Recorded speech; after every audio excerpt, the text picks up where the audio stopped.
43, 44, 45 já passou, ó, 44 metros. Então veja a diferença, eu consigo com o mesmo cabo, somente mudando a fonte, chegar a 44 metros. Então a gente tem aqui mais do que o dobro de distância só porque eu mudei a fonte. Então a pessoa fala, então por isso que as pessoas acham que se eu utilizar uma fonte de amperagem maior, eu chego mais longe, mas não é isso. A fonte tem que estar de acordo com o seu projeto, de acordo com o cabo e de acordo com o consumo da câmera. A corrente está ligada diretamente à tensão que você vai utilizar e ao final do projeto. Eu vou deixar disponibilizado aqui na descrição do vídeo o link para você baixar aí essa planilha. E eu já deixei aqui.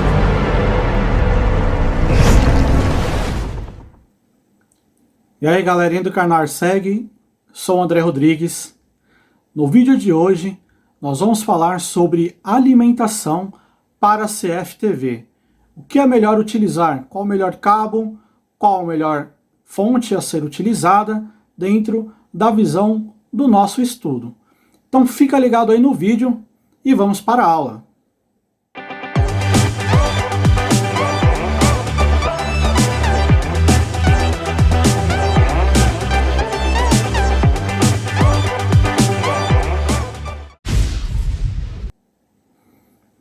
Bom, pessoal, para iniciar a nossa aula, nós já temos essa pergunta que está aqui acima.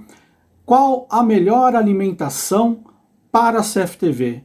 Coloquei alguns modelos de fonte de cabos, nós vamos tratar nisso durante este vídeo. Espero que a aula seja bem proveitosa para vocês.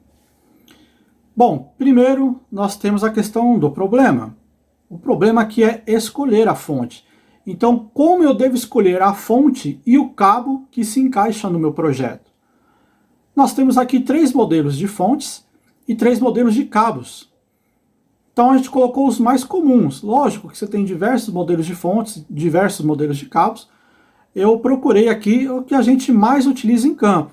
Lembro a vocês que eu também sou técnico, também sou instalador, faço instalações, mas eu também estudo. Então o que eu quero trazer aqui é uma melhor maneira para vocês poderem escolher a fonte e o cabo adequado para o projeto, sem você gastar muito com o projeto, gastar aquele que é o essencial para aquele projeto que você está fazendo.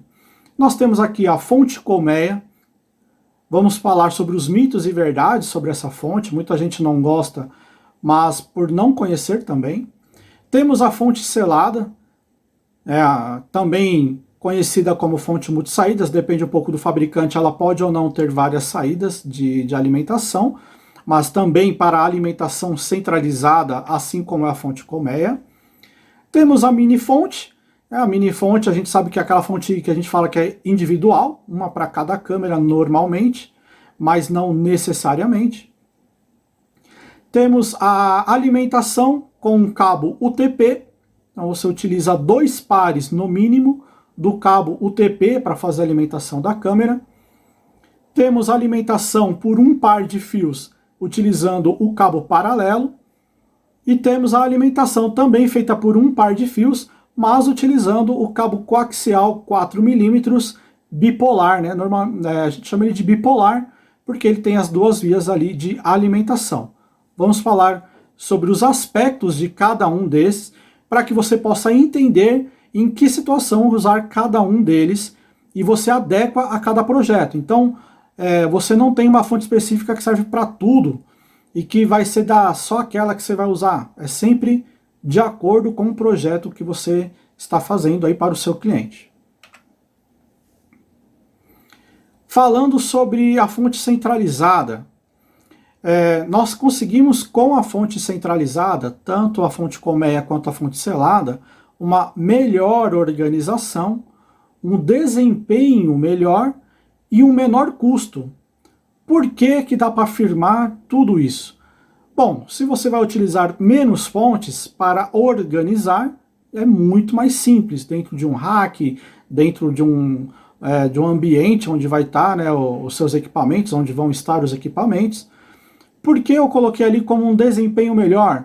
Como ela tem uma amperagem maior, esse tipo de fonte, você consegue alimentar mais câmeras e tem um desempenho maior também da própria fonte em si. E o menor custo, porque se você envolve menos cabeamento, menos fontes, você consegue reduzir significativamente o custo da instalação. Não é para todos os casos, mas na maioria deles você consegue ter uma boa redução de custo com isso. Agora vamos falar da mini fonte, as fontes individuais. Bom, você tem uma organização menos simplificada. Por quê? Se você for colocar isso tudo no mesmo local, for alimentar individualmente cada uma delas, porém for colocar todas as fontes no mesmo local, a organização fica um pouco mais dificultosa. Não que você não consiga organizar, consegue, porém vai ocupar mais espaço, então isso dificulta a organização. O desempenho menor relativamente. Por que relativamente? Porque depende, né, da fonte que você está utilizando, a distância que você vai conseguir, a quantidade de câmeras que você consegue alimentar com ela, e nós vamos mostrar aqui como fazer. Inclusive, neste vídeo nós temos uma tabela feita em Excel aqui já prontinha para você usar, para você fazer o seu cálculo de fonte. Assiste o vídeo até o final, você vai saber como você vai poder baixar essa tabela e você vai entender também como essa tabela funciona. E a gente colocou aqui maior custo, porque você tem que ter mais equipamentos aí instalados. Sempre ratificando. O custo está envolvido com o projeto. Você vai ver o melhor custo-benefício de acordo com o projeto. Além disso, nós temos a parte de proteções, que é muito importante aí no seu projeto de CFTV e muitas vezes os técnicos e os instaladores acabam se esquecendo deste detalhe que faz uma diferença enorme no projeto. Como exemplo, aqui estamos falando sobre as proteções, os DPS e os filtros de linha. O DPS é um equipamento que protege contra surtos, contra os raios, conforme a gente tem aqui no nosso slide. Esse aqui é um dos modelos de DPS, esse é um DPS classe 3, no caso aqui a gente está mostrando da marca Intelbras, mas você tem da Clamper, por exemplo, que é uma marca excelente também, e diversas outras aí no mercado. Como funciona esse DPS classe 3? Ele vai direto na tomada, e é necessário, obviamente, que essa tomada tenha um pino de aterramento. Isso é muito importante no projeto que você for realizar. Então, tendo esse pino de aterramento, a eficiência do dispositivo ela vai ser muito maior. Então, simplesmente pegar esse dispositivo, colocar numa tomada que não tem o aterramento, você vai diminuir muito a eficiência dele. E ele é classe 3, então ele tem 3 classes, DPS classe 1, classe 2 e classe 3. DPS classe 1, normalmente colocado junto ao relógio ali da concessionária de energia, é para locais onde a incidência pode ser direta do raio. É muito utilizado em fazendas, campos muito abertos, onde pode acontecer uma incidência de raio maior, inclusive, e se utiliza esse classe 1. E ele é colocado ali junto já ao relógio, tá? Não é colocado na tomada. Você tem o DPS classe 2, esse DPS pode ser colocado no quadro de distribuição, tá? E é um DPS que ele parece inclusive um disjuntor. Tá? Você olhando para ele, ele tem a aparência de um disjuntor, ele só não vai ter a chave liga e desliga, mas ele tem ali, vocês estão vendo as fotos que eu estou colocando aí no vídeo. E depois disso, o DPS classe 3, que é aquele DPS do fim de linha que a gente costuma falar também, porque ele já vai no equipamento que vai ser ligado. E temos o filtro de linha, que tem uma outra função. O filtro de linha, ele tem a proteção contra sobrecarga e curto-circuito. No caso, eu estou mostrando até um filtro de linha um pouco diferente. Normalmente, os filtros de linha aí que você encontra, ele tem aquele fusível. Então, você tem aqui, né, um local onde você coloca o fusível e ele vai, né, na sobrecarga ou no curto-circuito, esse fusível vai romper e desliga ali o seu filtro de linha para não passar essa sobrecarga, esse curto-circuito para os equipamentos que estão ligados nele. A grande questão de você utilizar esse tipo de filtro de linha com fusível é que se você não tiver um fusível reserva, as pessoas acabam fazendo aquela gambiarrazinha, né, enrolando o fio por fora, enfim.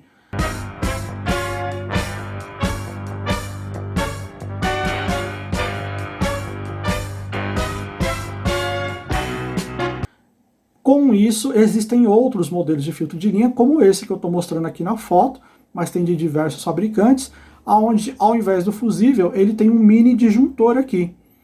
Então esse mini disjuntor, quando tem, né, a sobrecarga ou curto-circuito, o mini disjuntor que está ali dentro, ele desarma, e depois de 1 minuto ou 2 minutos você consegue rearmar, né, apenas apertando ali o botão de reset, né, isso aqui é um botão, uma chave liga e desliga, né, e você consegue desligar e religar exatamente como funciona um disjuntor.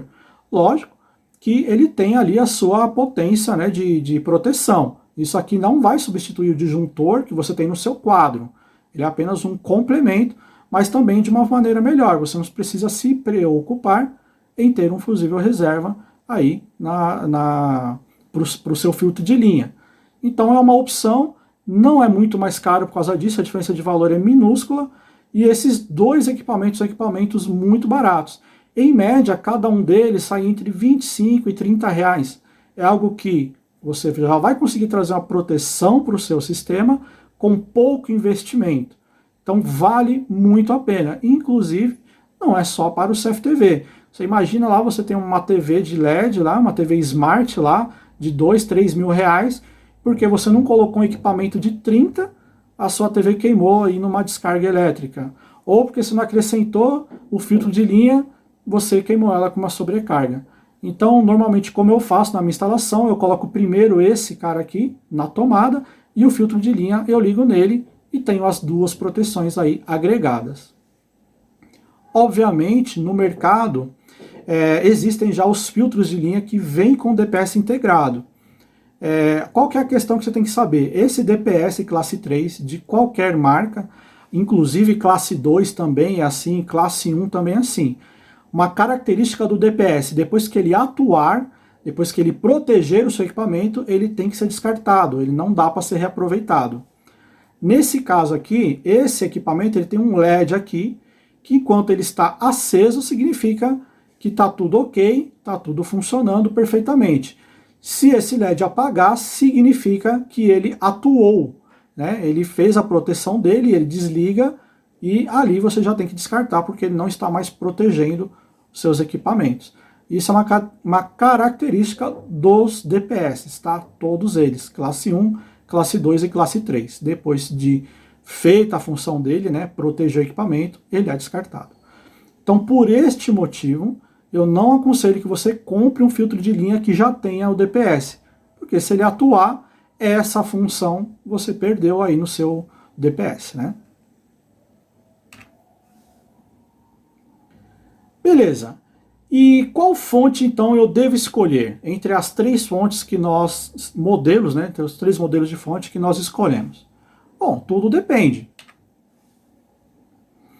Primeira coisa que você precisa saber, a corrente de consumo do circuito que você vai utilizar. Então, como que você vai saber a corrente de consumo? Então, vamos aqui para o slide. É fundamental saber a corrente de consumo de cada câmera do sistema de CFTV que será implantado.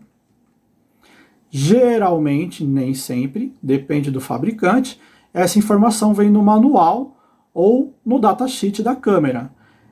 Por lei, essa informação ela tem que estar lá, mas dependendo aí do fabricante que você pega, dependendo também da marca, muitas que são importadas, essa informação não consta lá. Então, procure sempre pela marca que deixa isso bem claro para você.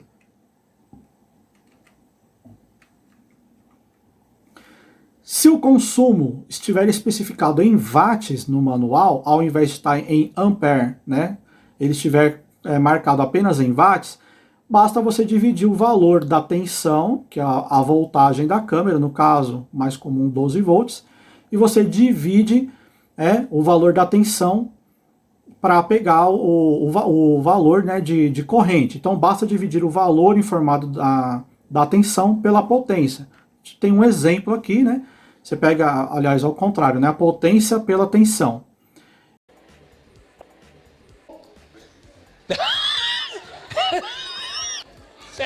bom. Então, no exemplo aqui, uma câmera de 3 watts, de consumo de 3 watts, e ela tem uma tensão de 12 volts para funcionar, você tem aí 250 mA ou 0,25 ampere.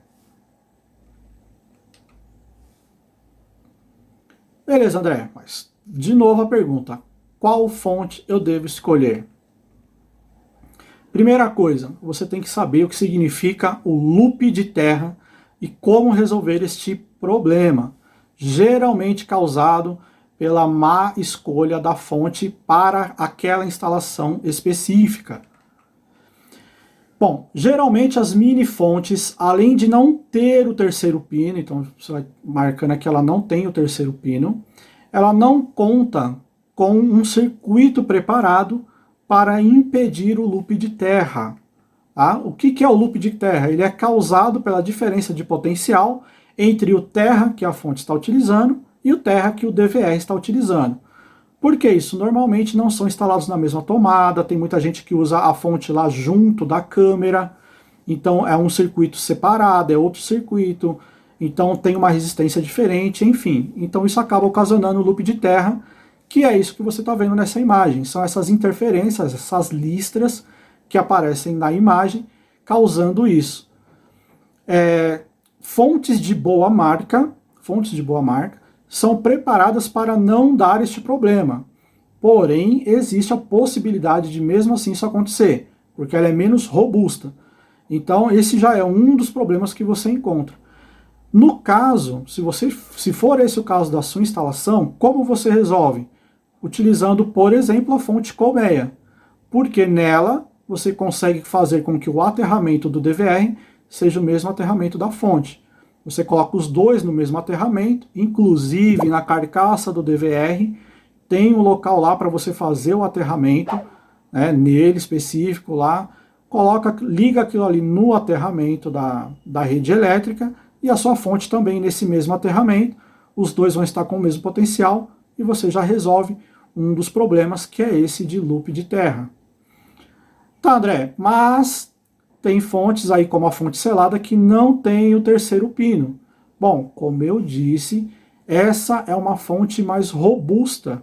Ela tem mais circuitos dentro dela que são específicos para evitar isso. Então, nesse caso da fonte selada, a probabilidade de você ter um loop de terra é mínima.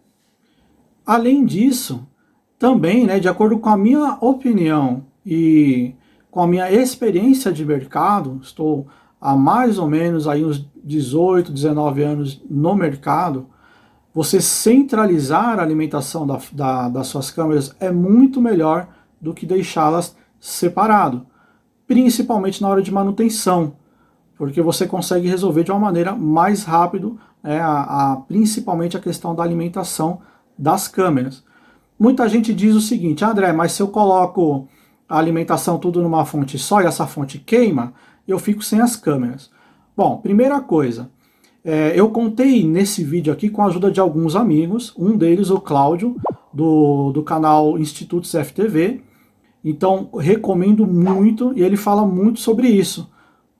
Alimentação, cabos, é um bom lugar para você procurar também informações sobre isso. Muitas coisas aqui do vídeo, inclusive, foram coisas de estudos de lá. Você vai ter problema de queimar a sua fonte se a instalação elétrica está mal feita, se você não tem aterramento, se você não colocou um DPS, como eu citei. Então, a probabilidade da sua fonte queimar, de fato, vai ser maior do que um lugar onde tem todas essas proteções, onde está tudo bem dimensionado. A outra questão é exatamente nessa palavra, dimensionamento. Se você dimensionou adequadamente a sua fonte com a quantidade de câmeras que você vai utilizar, a probabilidade de acontecer um problema é muito menor. Lá no site do Instituto CFTV eu também vou dar essa dica. Ele mostra como você ter uma fonte redundante, para que a segunda fonte só atue quando a primeira der um problema. Por exemplo, eu não utilizei ainda, né? Não coloquei isso em prática ainda em nenhum cliente meu, mas tem ali uma saída, né? Como a gente procura fazer a instalação tudo de acordo dentro do padrão, é muito melhor. Uma outra questão é quando a pessoa coloca um no-break, por exemplo. Se você usa fontes individuais, a fonte está tudo junto da câmera, do que adiantou você ter um no-break lá no seu DVR se a fonte está lá junto da câmera? Então o seu no-break deixa o DVR ligado e a câmera vai desligar, porque a fonte não está no mesmo local. Então são diversas coisas que vão te ajudar utilizando a fonte centralizada. Óbvio, vão ter casos aí que no projeto não vai encaixar, você vai precisar utilizar uma fonte separada e você utiliza. Mas em geral, eu recomendo que você utilize fontes centralizadas. Hoje, né, nas minhas instalações, eu só estou utilizando, né, a fonte selada. Essa fonte, no meu entendimento, é muito melhor, principalmente porque ela já vem com o cabo para você ligar na energia. A fonte colmeia não vem, esse cabo para mim é um erro dos fabricantes, ela deveria vir para você colocar. Não é algo caro, obviamente, mas geralmente a gente esquece de comprar isso, a gente tem que comprar depois ali um cabo e fazer esse pino, né, esse cabo aí, mas é importante. E como eu falei, né, a fonte colmeia ela tem aqui a parte de aterramento, e ela é obrigatória, toda a fonte colmeia ser assim, porque ela é toda de metal, né, o metal está exposto, e obrigatoriamente, segundo a NBR 5410, ela precisa obrigatoriamente ter o aterramento ali. Diferente aqui da fonte selada, por exemplo, né, que tem toda a carcaça aqui em plástico, então não necessita aí de ter o aterramento ali aparente.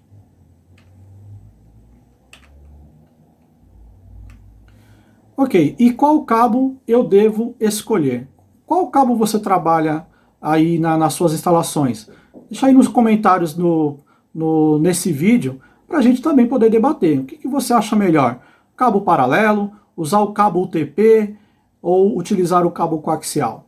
Então vamos aqui também tentar mostrar na prática alguma coisa. Vamos ver se a gente consegue encaixar um vídeo aqui junto já, né? Mostrando a eficiência e a diferença. Se for possível, eu vou acrescentar neste vídeo. Então, o que vai definir o cabo que você vai utilizar está ali relacionado à queda de tensão. O que é a queda da tensão?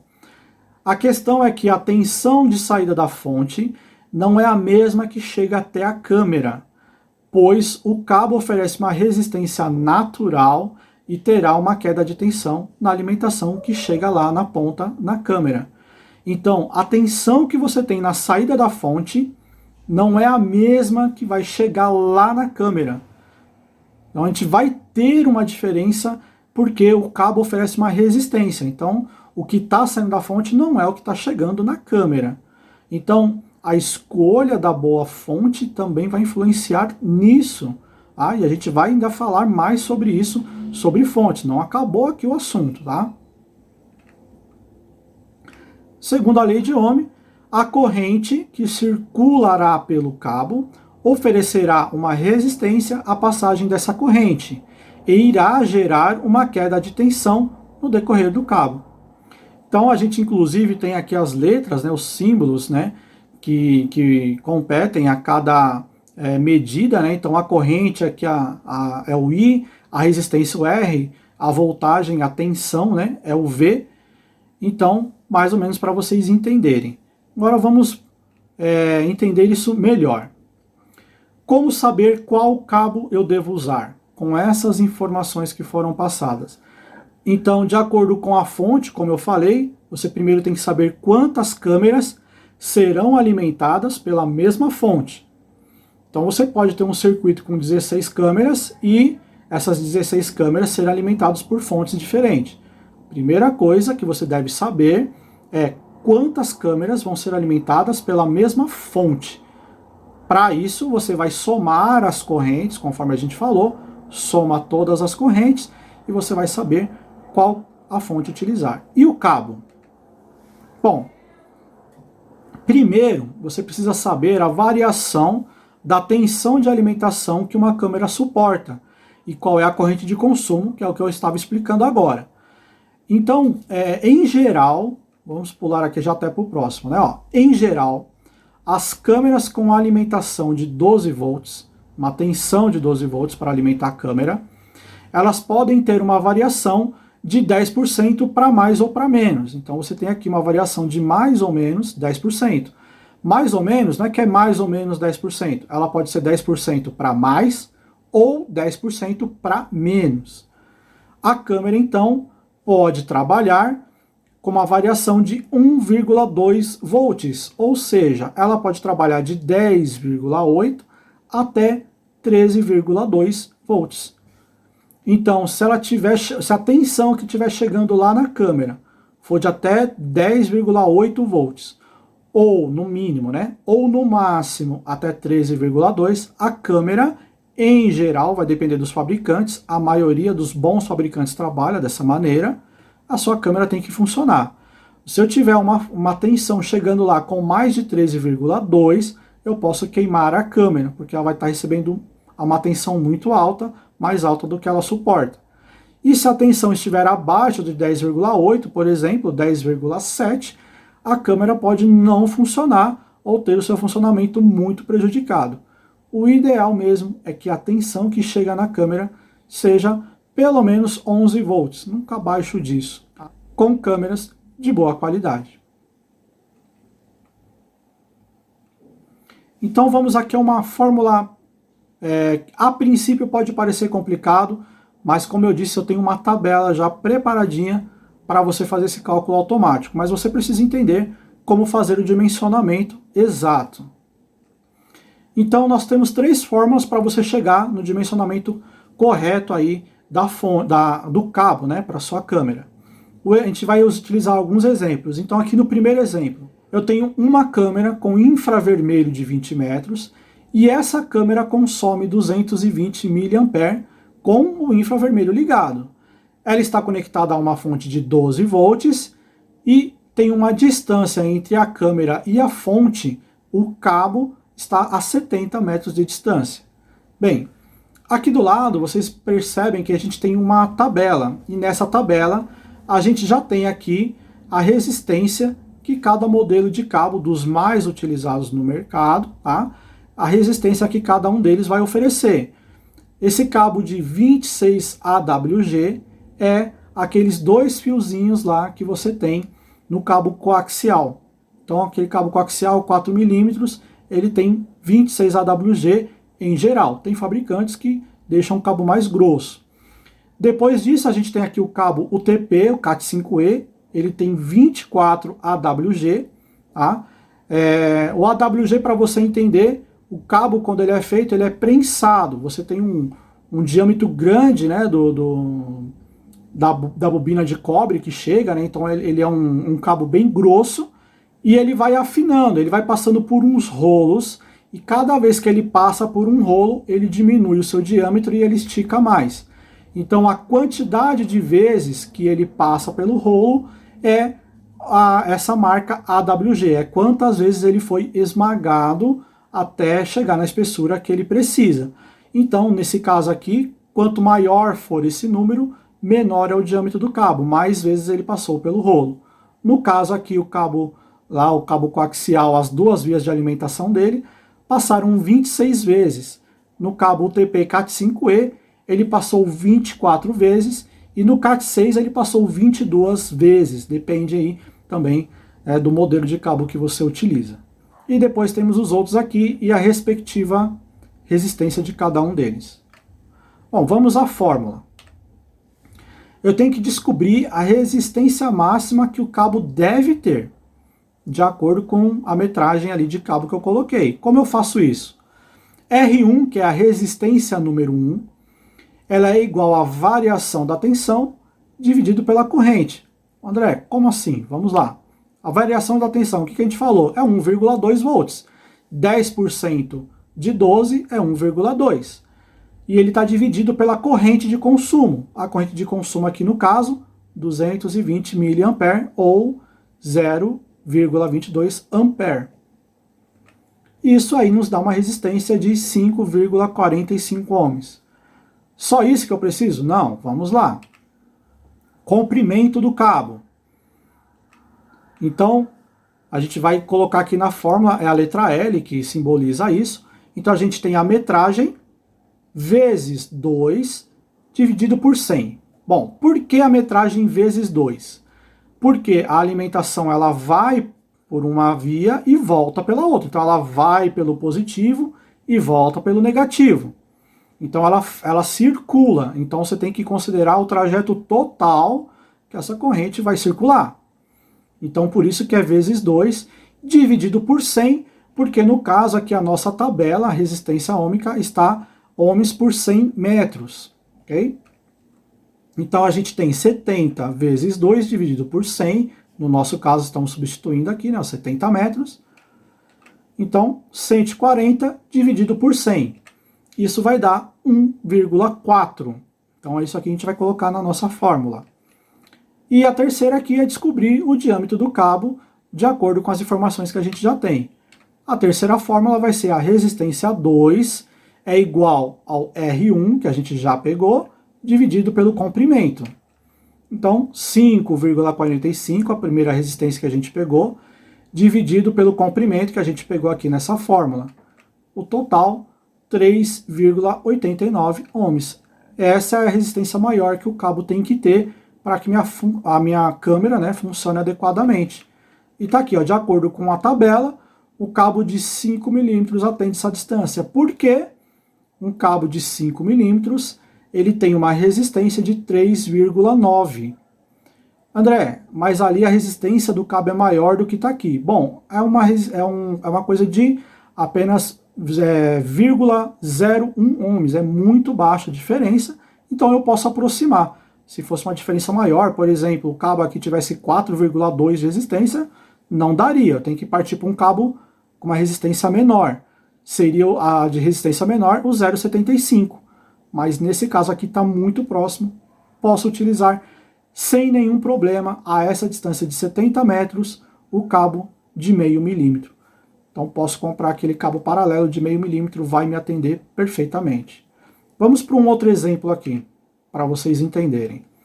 Eu já tenho aqui nesse caso, ao invés de uma câmera só, são 3 câmeras, e ao invés dela ter apenas 220 mA, essa câmera consome mais. É uma câmera com infravermelho de 30 ao invés de 20, então ela consome mais, e ela tem 260 mA de consumo.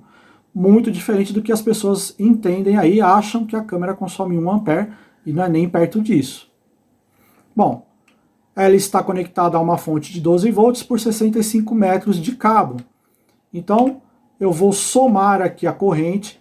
Então, somando, né, 260 vezes 3, a gente vai ter o 0,78.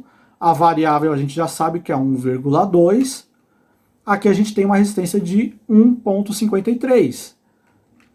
A metragem, 130 metros, 65 por 2. Então, a gente vai ter aqui 1,3. E a gente conseguiu aqui uma resistência de 1,17. Se a gente for olhar na tabela, qual é o cabo que atende aqui, que tem a resistência mais próxima? É o cabo de 2,5 milímetro. Por quê? Bom, a gente precisa que o cabo tenha no máximo 1,17 ohms. O cabo de 1 milímetro tem 1,95, ele tem mais resistência do que eu preciso. O cabo de 1,5 também está muito distante, o cabo de 1,5 tem 1,33, então um cabo que vai me adequar aqui é um cabo de 2,5 milímetro, que ele tem uma resistência de apenas 0,79. Então deu para entender como você faz aqui? Vamos usar mais um exemplo aqui básico. 4 câmeras, nessa aqui são de 220 mA, ligado a uma fonte de 12 a 48 metros. Eu vou adiantar um pouco aqui, ó. Consegui uma resistência de 1,41 e nesse caso o cabo é de 1,5. Olha a diferença. Então no modelo anterior a gente tinha 3 câmeras que precisaram de um cabo de 2,5 e agora eu tenho 4 que precisam de um cabo de 1,5. Por quê? A corrente de consumo é menor. Então tudo está relacionado à corrente de consumo, à distância e o cabo. Então eu consegui aqui, nesse caso, alimentar mais câmeras com um cabo com a bitola menor, um diâmetro menor e funcionando perfeitamente. Então, para cada caso, você tem ali que aplicar a fórmula correta. Tá, André, mas vamos lá. Como eu consigo economizar no diâmetro do cabo sem eu perder a qualidade? No caso, eu já expliquei da fonte, a fonte adequada. Eu já vi gente falando em fóruns aí, em grupos aí do Facebook, por exemplo, que para alimentar 15 câmeras, qual que era a fonte recomendada? A pessoa perguntou, falaram para ele utilizar uma fonte de 30 amperes para alimentar 15 câmeras, sendo que uma única fonte de 5 amperes já era o suficiente. O outro falou para usar 5 fontes de 5 amperes. Gente, basta ver a corrente de consumo. Então, se você colocar uma fonte de 30 amperes em 15 câmeras que vão consumir no máximo 4 amperes, os outros 26 amperes você está jogando fora, você está desperdiçando. Então a maneira de economizar não é essa. Você pode economizar e comprar uma fonte com amperagem menor, de maior qualidade, ao invés de comprar essas fontes aí de procedência duvidosa, compra uma fonte de um custo um pouco maior, mas que é muito mais eficiente. E como eu economizo no cabo? Não é comprando um cabo, obviamente, um cabo barato. A gente está falando aqui daquela resistência, são cabos homologados, cabos de cobre 100%. Então não adianta querer comprar um cabo acobreado, cabo de alumínio, achando que você vai ter a mesma resistência da tabela que eu coloquei. Então vamos lá. Como que eu faço para economizar? Utilizando fontes de 14 volts. E sabe quais são essas fontes? A fonte colmeia e a fonte selada. Então, na fonte colmeia e na fonte selada, você tem de 12 a 14 volts e você ainda consegue regular a tensão que você quer. Então, utilizando aqui as fontes de 14 volts. Por que isso? Em geral, as fontes colmeia e as fontes seladas têm uma tensão de até 14 volts. Com isso, eu posso ter uma queda de tensão maior do que eu teria com uma fonte de 12 volts, porque a variação muda. Em vez de eu ter uma variação de 1,2, eu tenho de 3,8. Porque se a minha câmera pode trabalhar até 10,8 e eu tenho uma fonte de 14 volts, eu posso descer, eu posso ter uma queda de 3,8 volts, quase 4 volts de diferença. Então, com isso, eu consigo economizar no cabo. Então, eu posso utilizar um cabo mais fino para chegar, inclusive, numa distância maior e alimentar, inclusive, mais câmeras com o mesmo cabo. Vamos ver os exemplos aqui. Tenho 4 câmeras aqui com infravermelho de 20 metros e as 4 câmeras com 220 mA. O mesmo exemplo que a gente deu anterior. Só que dessa vez elas estão ligadas a uma fonte de 13,8 volts. Geralmente é o que as fontes entregam. Elas não chegam aos 14 certinho. É 13,8. E tem um cabo de 48 metros. Vamos fazer as mesmas fórmulas, apenas mudei aqui a variação, mesma metragem, só que a resistência que eu posso ter no cabo é uma resistência muito maior. E com isso, eu consigo aqui, ó, vou voltar aqui, eu consigo aqui, de acordo com a tabela, uma resistência de 4,48 ohms, eu posso utilizar o cabo Cat5e, porque a resistência dele é de 4,25. Então ele tem uma resistência ainda menor do que eu preciso. Então, olha aqui a comparação, né, o próximo slide. As mesmas 4 fontes, uma com uma fonte de as mesmas 4 câmeras, né, sendo alimentadas por fonte de 12 e por fonte de 13,8. A mesma fórmula, olha lá. Se eu alimentar essas câmeras com uma fonte de 12 volts, que é a questão das mini fontes, ela só vai até 12 volts, ela não passa disso. Utilizando a fonte de 12 volts, eu tenho que usar um cabo de 1,5. Se eu utilizar a fonte de 14 volts, a fonte colmeia ou a fonte selada, eu posso utilizar um cabo Cat5e, o cabo de rede. Lembrando que esse cabo de rede 100% cobre homologado e nós estamos utilizando 2 vias para alimentação, 2 pares para alimentação. Então não é pegar, por exemplo, lá o par branco e laranja e alimentar a câmera. Então, no caso aqui, a gente está utilizando, por exemplo, como eu faço, o par laranja e branco do laranja é para positivo, o cabo marrom e branco do marrom para o negativo. Então, são 2 fios em cada tensão ali, né? No negativo e no positivo. Dessa maneira você consegue fazer. Não adianta você querer utilizar apenas um parzinho, porque é muito fino e não vai dar a distância que você precisa e nem a eficiência. Então, quando você tem um problema ali na alimentação, normalmente a pessoa fala que a fonte que não presta, põe uma fonte de amperagem maior, não sei o quê. Não, isso não vai resolver esse problema. Utilize o cabo adequado com a fonte adequada, seu sistema vai funcionar. Então, esse negócio de utilizar para 15 câmeras uma fonte de 30 ampere, uma fonte de 20, 4 fontes de 5, você está superdimensionando o projeto, está encarecendo o projeto. Você poderia utilizar apenas uma fonte de melhor qualidade, porque você tem marcas excelentes no mercado, e entregar algo muito melhor para o seu cliente, e você conseguiu economizar e conseguiu aqui entregar de maneira eficiente um projeto funcionando muito bem. Então você não precisa ter produtos baratos, você tem que ter produtos eficientes para o projeto do seu cliente. Bom, aqui a gente termina a explicação do vídeo, porém, como eu falei, eu tenho uma tabela para você poder fazer esse cálculo. Então, André, pô, é muito difícil e tal, como que eu faço na rua aqui para dimensionar? A gente tem uma tabelinha preparada aqui, que eu deixei para vocês já.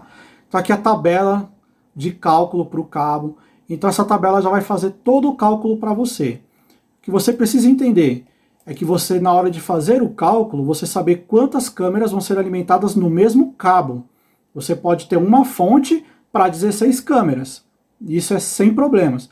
Mas isso não significa que as 16 câmeras vão ser alimentadas no mesmo cabo. Você pode colocar 4 câmeras em um cabo, porque elas estão indo para direções diferentes aí na instalação. Então, às vezes, você vai passar 4 cabos, 3 cabos, enfim. Eu vou dar um exemplo aqui. Eu vou alimentar 4 câmeras e cada uma dessas câmeras tem 260 mA a uma distância aí de 60 metros. O cabo a ser utilizado com uma fonte de 12 volts é um cabo de 2,5. Porém, se eu utilizar aquela fonte centralizada lá, a fonte colmeia ou a fonte selada, eu utilizo um cabo de 0,75 milímetros. Nem 1 milímetro precisa de ser o cabo. Então, olha a diferença e a economia que você consegue ter sem perder nenhuma qualidade, apenas mudando a fonte que você está utilizando.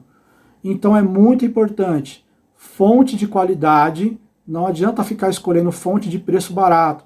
A gente vê no mercado que uma fonte, vou dar um exemplo aqui do que a gente já viu no mercado. Hoje, uma fonte colmeia ou uma fonte selada aí de 5 ampere, em geral, você vai pagar até uns R$100 numa fonte dessa, de 5 ampere. Aí você tem uma outra fonte, né, que ela entrega 30 ampere e custa 60, custa R$70. A gente sabe que não tem como isso acontecer. Então veja bem, fontes colmeia e fontes seladas, elas chegam até 14 volts e com elas você consegue economizar no cabo. Então, na minha concepção, é muito melhor do que usar fonte individual. Porém, se no seu projeto você precisar utilizar, está aqui como você fazer a soma, né? André, eu vou usar o cabo, uma câmera só no cabo. Vamos colocar aqui uma câmera só a essa distância. Cabo de 75 milímetros se for uma fonte de 12 volts. Então, se eu fosse usar aquele cabo coaxial para alimentar a câmera, aqueles 2 parzinhos que tem nele que são finíssimos, então já não daria. Então vamos ver a distância aqui. Se eu não me engano, ele vai numa distância de 30 metros. É isso? Não, menos ainda. Ó. Vamos que 20, 10 metros, 15, 17, 18, aí, ó, 17 metros. Com uma mini fonte de 12 volts e o cabo coaxial, eu consigo chegar com uma câmera que consome 260 mA, isso aqui é importante você saber, eu consigo no máximo 17 metros de distância. Se eu estivesse utilizando aquela fonte lá de 14 volts, vamos ver a quantos metros a gente chegaria. Então, ó, apenas 17 metros. Vamos colocar aqui, ó. Opa! Aumentar a distância, né? Eu tenho que aumentar por aqui, ó. 30, 40, 50, foi muito, ó, 49, vou colocar 45, 41, 42, 43, 44, 45 já passou, ó, 44 metros. Então veja a diferença. Eu consigo, com o mesmo cabo, somente mudando a fonte, chegar a 44 metros. Então a gente tem aqui mais do que o dobro de distância só porque eu mudei a fonte. Então a pessoa fala, então por isso que as pessoas acham que se eu utilizar uma fonte de amperagem maior, eu chego mais longe, mas não é isso.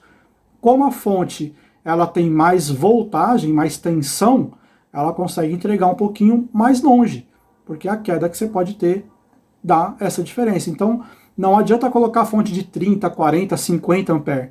A fonte tem que estar de acordo com o seu projeto, de acordo com o cabo e de acordo com o consumo da câmera.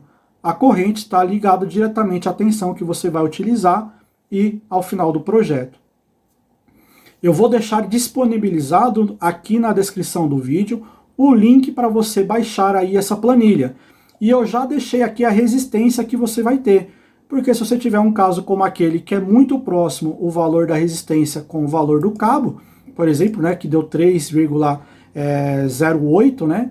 Então eu poderia utilizar aqui esse cabo de meio milímetro, por exemplo. Então, para vocês poderem terem aí, né, à disposição de vocês. Espero que o vídeo tenha sido bom. Se você ficou com dúvidas, alguma dúvida, deixa a sua pergunta aí. Seus comentários vão ser muito bem-vindos nesse vídeo. Gostou do vídeo, gente? Dá aquele joinha, curte esse vídeo, compartilha com seus amigos. E não se esquece, se por acaso você não está inscrito no nosso canal, se inscreva e não esquece de clicar no sininho para você receber as notificações de quando a gente colocar um vídeo novo no ar. Obrigado e até o próximo vídeo.